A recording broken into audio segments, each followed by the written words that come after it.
Thank you, Mr. Chairman. My amendment will ensure that the FAA is doing everything it can to certify that our aircraft are protected during a moment that pilots, flight attendants, and federal law enforcement officers have all said that the aircraft is vulnerable to terror hijackings. Despite the effort to safeguard the cockpit after the 9/11 terror attacks, today operational experience has highlighted that a critical vulnerability remains when a pilot must open the hardened, reinforced cockpit doors to eat, rest, use a bathroom during long flights. Even the FAA recognizes that, and this is a quote from the FAA, during this door transition, the flight deck is vulnerable. Current FAA regulations require that the area outside the flight deck be secure before the reinforced cockpit door is opened. Currently, some airlines are using human shields or, in some cases, drink carts to try to block entry to the cockpit and claim it's secure. But only one method has been thoroughly studied and proven to beat the threat of a trained hijacker exploiting this particular vulnerability, and that is an installed physical secondary barrier door. These barriers are light, inexpensive wire gates that are able to protect the flight deck long enough for the pilot to shut the reinforced door. This double-door security procedure is something that Israeli airlines have been using for over a decade. They understand the risk and how to mitigate it.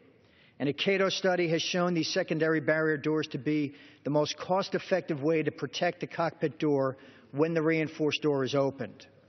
This is not some hypothetical threat. We know for a fact that terrorists maintain their desire to exploit vulnerabilities in our aircraft and the safety protocols to bring down an airliner, just like they did on September 11, 2001. A recent USA Today headline read, and this is a quote, "ISIS next test could be a 9/11 style attack." In 2013, outgoing FBI Director Robert Mueller said that the terror scenario he fears most remains an attack with the use on an aircraft. And perhaps no one knows the consequences of terrorists hijacking our aircraft more than my constituent, Ellen Saraceni. The terror hijackings of September 11 took the life of her husband, Victor Saraceni, captain of United Flight 175, which was hijacked and flown into the South Tower of the World Trade Center by al-Qaeda terrorists. Inspired by Ellen and the pilots and flight attendants that stand with her, I've been working with a bipartisan, bicameral group of lawmakers to have these common-sense, cost-effective security features installed on every single large passenger aircraft in the United States through the bill H.R. 911, the Saraceni Aviation Safety Act. Some have pointed to the layered security approach to aircraft security as proof that we don't need secondary barriers.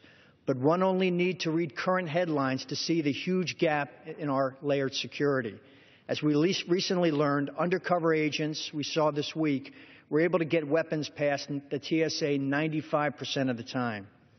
A recent advisory circular issued by the FAA highlights the risk to the cockpit during door transition and calls for the use of effective protection measures. Support for this amendment today will build on this positive step used by the FAA by showing that Congress is serious about this issue and that installed physical secondary barriers are the only way that we can guarantee, as FAA regulations do require, that the flight deck be secure prior to that reinforcement door being open. I reserve the balance of my time.